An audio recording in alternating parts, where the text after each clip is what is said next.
Lucidity made me feel like I have a real purpose on CGRundertow. To play lame games so you don't have to.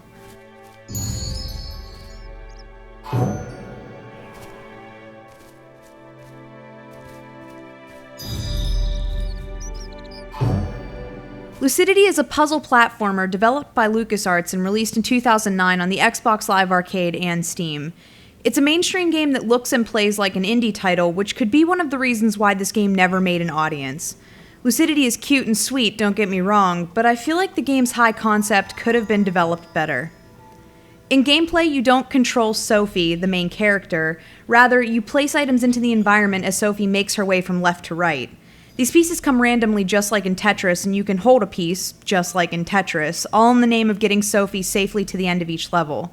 Pieces come randomly and vary from slingshots that launch her into the air to simple platforms that keep her from falling into spikes. You can also chain these items by placing them in the correct spot to reach out of the way places.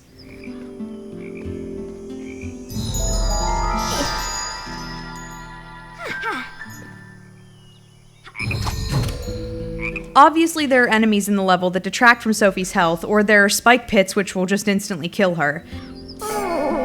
After death, instead of sending you back to the beginning of the incredibly short levels, the game pops you back to a midpoint, which is sometimes 10 seconds away from the goal. Each level clocks in at around 2 minutes if you do it properly the first time through, and that really leaves me wanting. Replay value is drawn only from gathering all the fireflies, which will unlock more levels.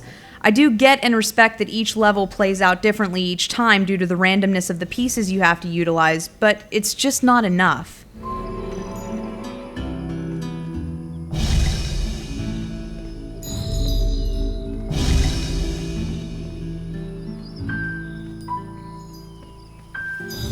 The story attempts to be deep, but falls a little flat.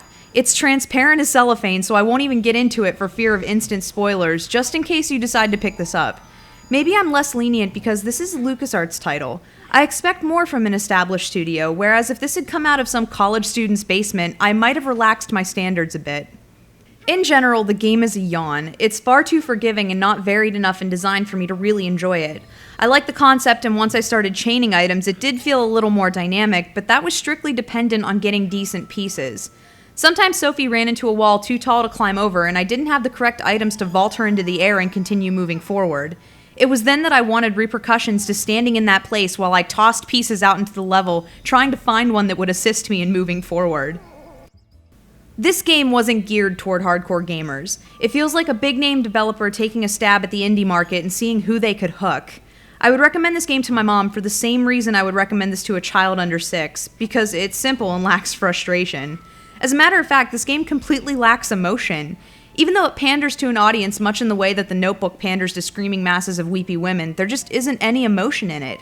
I don't care if Sofi dies, I don't care what the deal is with her Nana. They just assume that since it's a story about a child dealing with loss that I will get all misty-eyed, and in that respect, LucasArts is very wrong. You can beat Lucidity in one sitting, but you'd be hard-pressed to find it interesting enough to persist until the end. This title should have the tagline of, "Not enough," because that's what I took away from playing this. Not enough levels, not enough variety, not enough emotion, not enough fun. Lucidity just isn't worth it.